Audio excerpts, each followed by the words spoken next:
So I know I'm late, but welcome to 5 years of Arknights. There have been ups, there have been downs, there's a lot more to go, but for those of you who have stuck around and those of you who are joined now, thanks for being here. I love you all. I know it's a little weird to get sappy at the beginning of a video, but really, Arknights has played such a big part in my life that I don't really know what I'd be without it at this point. Maybe better, maybe worse. Who knows? Either way, thank you for playing Arknights. So what's this video about? In short, something rare happened and I want to talk about it. Because this is the 5th anniversary, it's a big point of celebration. The Chinese server, of course, but also the Japanese server, the Korean server, the English server. Everyone's got collab songs. And I just want to talk about those. Not the songs themselves, but the MVs under them. You know, the pretty visuals that go with the music. We've got Grown-Up's Paradise from Millie, Runaway from Reona, Blossom from Ascentone, and Star from Raon. And while I do love the songs, I think it's interesting to talk about how each server chooses to celebrate this occasion. What I really want to get down in the weeds with is what each MV means to me in particular as someone who's been here for way too long. And while going through these, I'd hope I portray to you the roller coaster of emotions that I get hit with when watching these.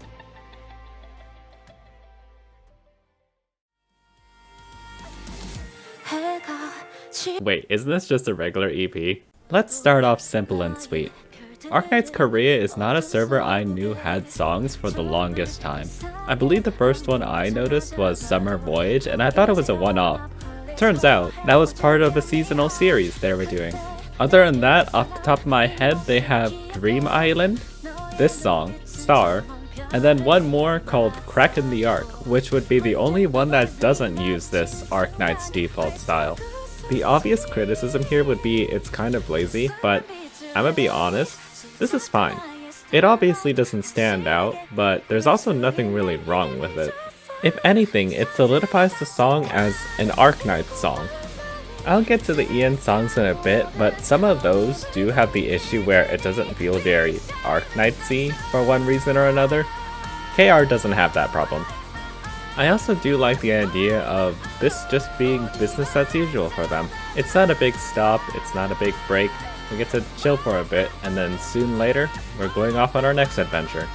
And yes, most of this video is this sort of extended conjecture that doesn't lead anywhere. I really just wanted to gush about these. But the last time I did that, you guys seemed to like it, so you can't stop me. Where do I start with Ian? I guess it should be the obvious. Arcus, the animation team, stellar as always. Though I personally prefer the Gravity Well stuff, Arcus has done a great job ever since they hit the scene. In terms of the actual visual look, it is great, no comments. However, there is one thing that caught my eye immediately, and that's the story of the PV. And I don't just mean, what does each scene mean? I'm thinking, why did these operators get into the PV? Amiya and Pepe are fair game. This is a Pepe event after all. But then we have Mulcease, Spectre Altar, and Wizardel. The common thread, of course, is that these are the anniversary operators. Except, they're not our anniversary operators. We've always had our anniversaries in January, while CN has always had it in April. Simply because Arknights outside of CN didn't start in April, our anniversaries would be the summer events. So, Chen Alter, Gabriel Alter, Aya Alter, Pepe Not Alter. While for me and a lot of people who look into CN events, these characters are the big ones, I don't know, something about it is just disconnected. It's as if the global server doesn't have enough confidence in its own timeline to work with what it's got, so it relies on what the CN server has gone with. And while I do think that those operators are better for remembrance, it does leave a thing or two to be desired, especially since, in the PV, there isn't an overarching story. It's just the characters looking pretty.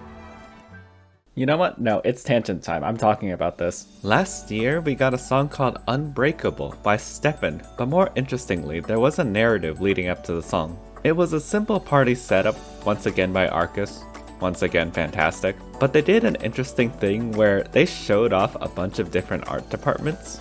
In the second half of the PB, Amiya tasks Penguin Logistics with going around and collecting gifts from different places, and each segment is animated by a different team, from the plushie team to the manga team to Yostar Pictures to, hey look, it's Gravity Well again.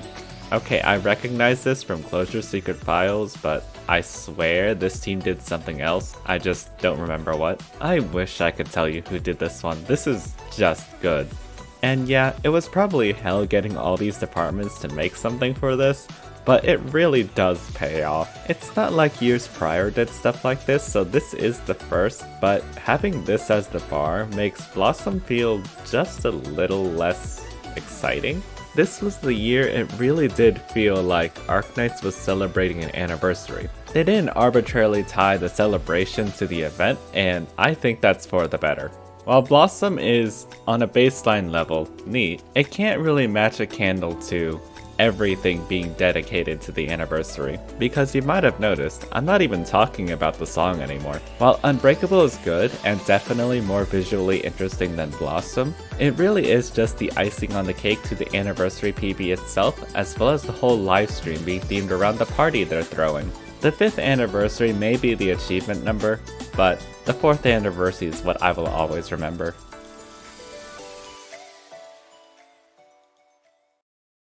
Every year, there's a full-on convention on the JV side.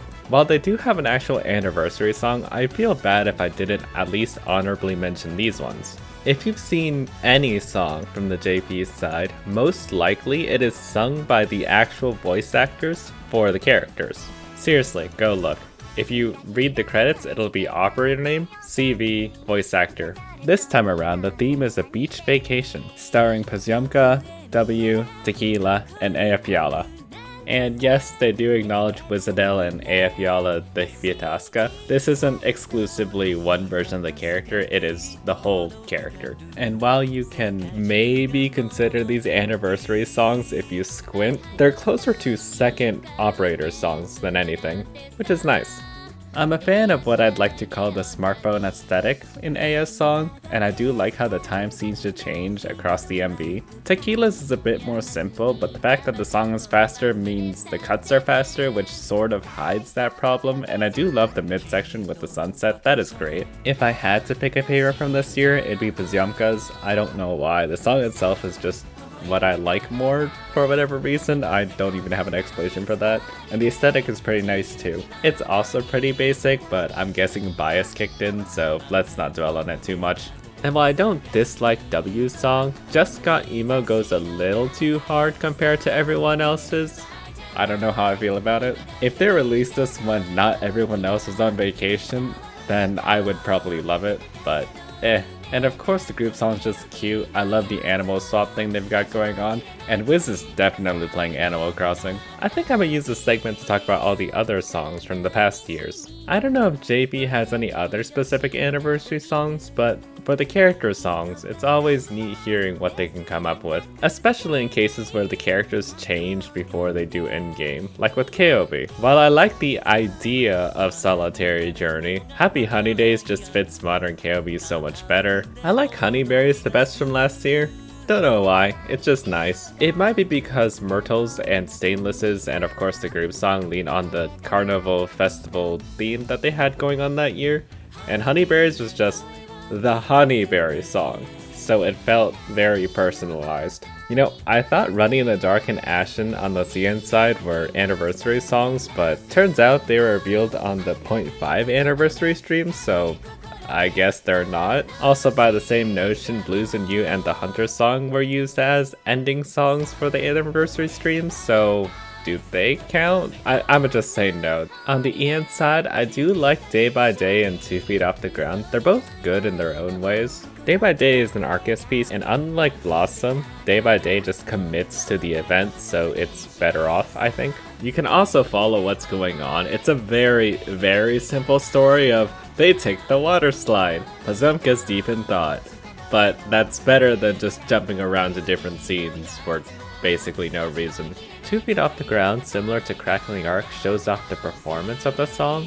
The song carries, so I don't really care. It's not like I'm against showing the actual performers, it's just really unusual for the medium. I guess you can count Ain't Seen Nothing Like This as well as an anniversary song since it also came out during the second year. I believe for the first year it was technically End Like This, though it was slightly after, so I don't know. I mentioned in the KR section that some of the EN songs don't feel like Arknights songs from time to time. Things like We Will Rise, Wildfire, the slow pan over architecture thing just isn't that memorable. And last but not least, I should probably mention Telescope at the end of the CN stream since I'm not going to talk about it in the CN section because there's a better song to talk about. But I don't count that one because that's not really an anniversary thing, it's very much telling you, hey, these things are coming in the future. If you look at Infected, the last one, it does the same thing. Originally, I was going to say JP is kind of the same. Not to the other ones I've talked so far, but just to the general JP trend. If you've seen Japanese MVs even outside of Arknights, you'll recognize this format. Live 2D art of characters and lyrics popping up on screen. That's pretty standard fare. However, JP did something that is still to their flavor, but I think means so much more. You see, JP has 2 videos. And while I'll still say that the other one is nice, you can't really be going down memory lane like this. 5 years is a long, grand time, and I bet that anyone else who was also there since the beginning has not remembered every single event that has gone by. So when you put it all in a slideshow like this, chronologically sorted, you get just enough time to reminisce about the highlights of each and every event, while also not lingering on it too long. It also has the fantastic choice of separating event and main story. While the two are connected here and there, I do think that both sides are totally separate enough to where you get different emotions when you look at one or the other. I also must add that they added non-story events. Things like CC, Trials for Navigator, even the co-op events, they're all here. They even included the collab events. Of course, they can't actually show the collab ops, but they do have CGs from each event, so they still fit it in. In a way, it does include everyone, no matter which path of Arknights you went down, be it a CC player, an IS player, a story reader, or even just a casual who likes looking at CGs and pulling for operators. Is it simple? Yes. They have actually done something like this before a few years back with a Mia song, because JP is just awesome and each year they pick 3 or 4 operators to give a song to, as well as a group song. But this really is all they need to hit you with all the memories. Even something as simple as having Amiya walk from left to the right as we get closer to present day helps sell just how long the journey has gone. And this is accentuated by how Amiya's appearance changes with how she is in-game. The aesthetic as well is also very memorial, as if you're remembering the things happening. It just looks nice. I will comment that while I like the main story being separated, the way it's grafted onto Amiya is a little strange at some places, especially when the colors don't match the event art, but it's pretty fine, I think. Returning to the other MV for a bit, I would like to talk about its story. While the slideshow MV is of course about recollection, this paints a very different picture. The casual clothing, the clean lines, it's very much for the normal Arknights enjoyer. You know, the ones that are super casual or maybe don't even play the game, but love the IP anyways. They didn't have a reason to do both, but the fact that they covered their bases means they put care into their audience. It really speaks to the message that Arknights can be enjoyed by everyone. I won't lie, JP was the reason I decided to make this video. There's probably something to be said about how over-enthusiastic they are about marketing to their audience. If you've ever watched a JP livestream, you know. But when you get down to the thick of it, it really does feel like they care about the game. They care about the audience. They care about the future. It's times like these where we get to look back, we get to see how far we've gone, what we've done, all the highs, all the lows, and all the people we've been with. And then we get to look forward and smile. Because as all the things are behind us, we have just as many things in front of us. Will we ever see the end of this road? I don't know. But what I do know is we'll be here together. Once again, Thank you for enjoying Arknights.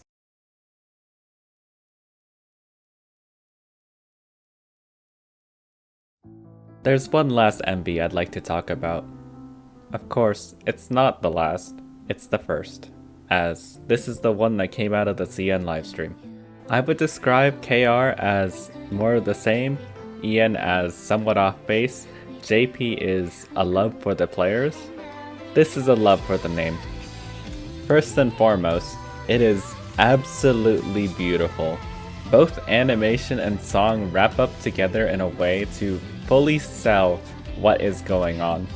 Watching this, I almost lose myself in the fictional politics, because the one thing this trailer does is say something that isn't just thank you. While all the others in some way look back, Grown Up's Paradise looks forward. Yes, there are many memories hidden in the frames, but equally are things we've never seen before. And it's not like the teaser trailers that are meant to show off new things in the future. This MV begs you to remember, what are we fighting for? It's been 5 years after all. It's very easy to forget, even if it is a very simple question.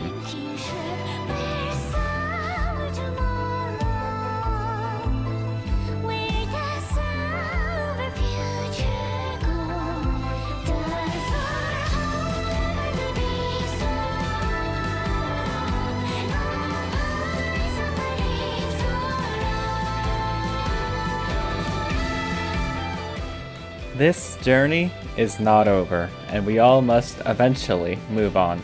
So come, let's go, Doctor. Together, we fight for the dawn.